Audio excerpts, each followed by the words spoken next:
व्यतिकरण की घटना हो सकती है सभी तरंगों में। व्यतिकरण की घटना का कारण है कलांतर।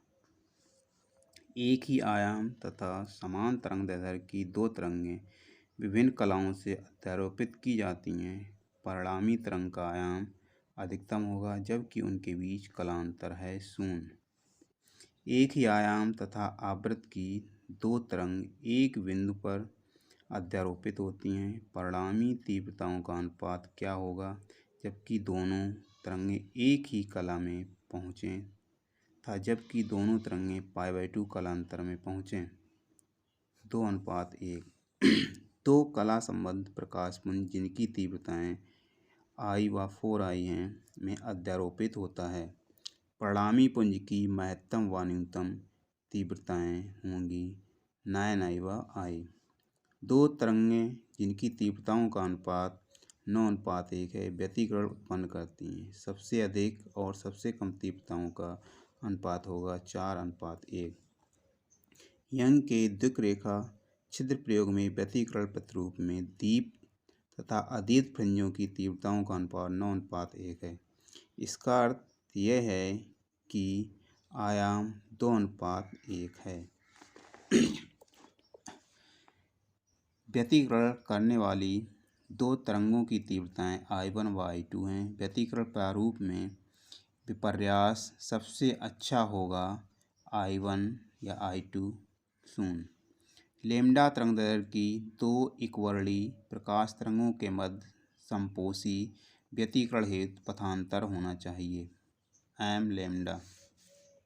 यदि यंग के प्रयोग में स्लिटों के बीच अंतराल दोगुना कर दें तथा स्लिट व पर्दे के बीच की दूरी भी दोगुनी कर दें तब फ्रिंज की चौड़ाई होगी जो है वही रहेगी। यदि यंग के द्विक स्लिट व्यतिकरण प्रयोग में स्लिटों के बीच दूरी 3 गुनी कर दें तो फ्रिंजों की चौड़ाई हो जाती 1/3। यंग के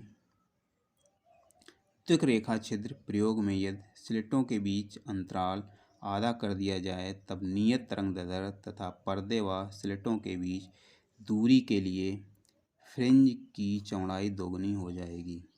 यंग के द्वि-स्लिट प्रयोग में सोडियम लैंप को नीले प्रकाश के लैंप से बदल दिया जाए तो फ्रिंज की चौड़ाई कम हो जाएगी।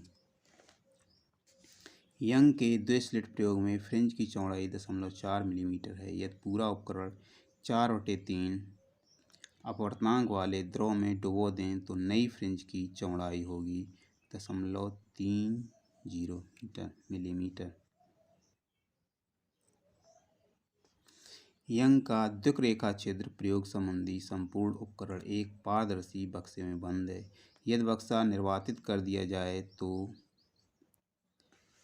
फ्रिंज की चौड़ाई थोड़ी बढ़ जाएगी।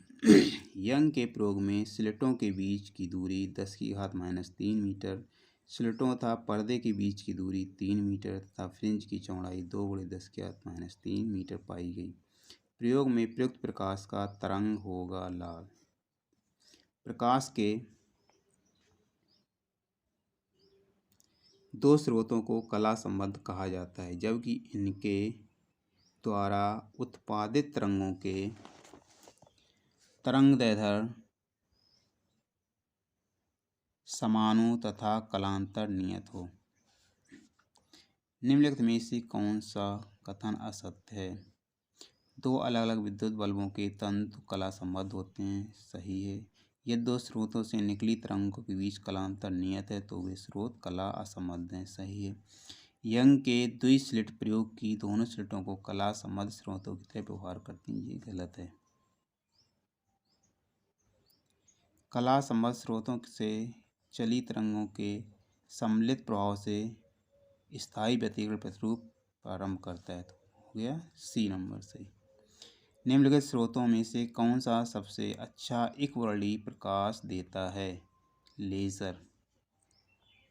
यंग के प्रयोग में इक्वर्णी प्रकाश दो रेखा छिद्रों ए व बी पर पड़ता है। एक पर्दे पर जो रेखा छिद्रों के सामने रखा है व्यतिकरण फ्रिंज दिखाई देती है। यदि ए से आने वाली किरणों के मार्ग में अवलंबित एक पतली कांच की प्लेट रख दी जाए तो फ्रिंज की चौड़ाई में कोई परिवर्तन नहीं होगा।